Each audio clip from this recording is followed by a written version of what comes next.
having some sort of audio problems. You could see she pulled out her earpiece at one point during the singing, but you would not have known from her performance that she was struggling on any level.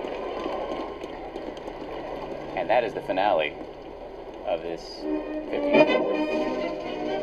57th inaugural ceremony in the history of the United States.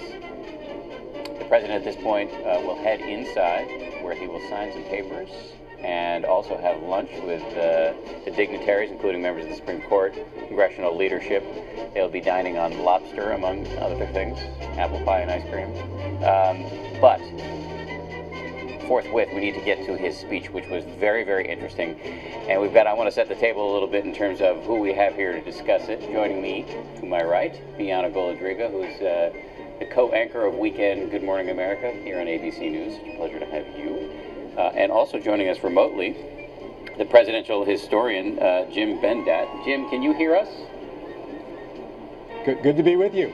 Thanks, Jim. Also on the set with us, Olivier Knox, Chief Washington Correspondent for Yahoo News, and Yahoo News columnists Walter Shapiro and Jeff Greenfield. Gentlemen, let's go around the horn. Jim, let's start with you. That speech had a lot in it to react to.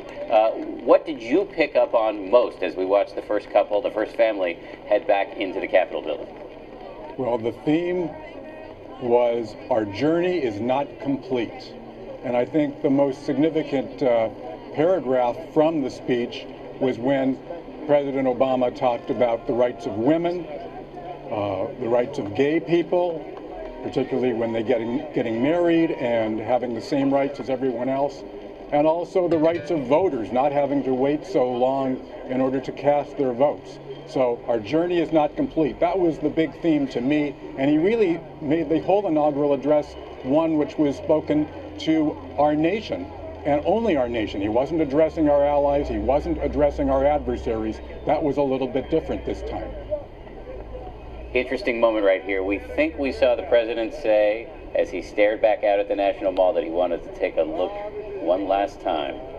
This, of course, will be his last inauguration, and he has been said to have found re-election to be even sweeter than his initial election.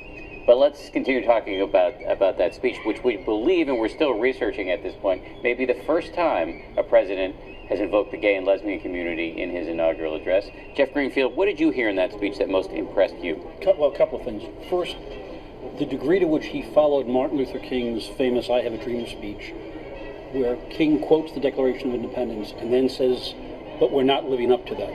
In this case, the president quotes the Declaration of Independence and fuses it with his political agenda, what he wants to pursue. And we really heard that agenda. And that's what surprised me. This was, the rhetorical flourishes were few. This was a very down-to-earth, almost gritty speech.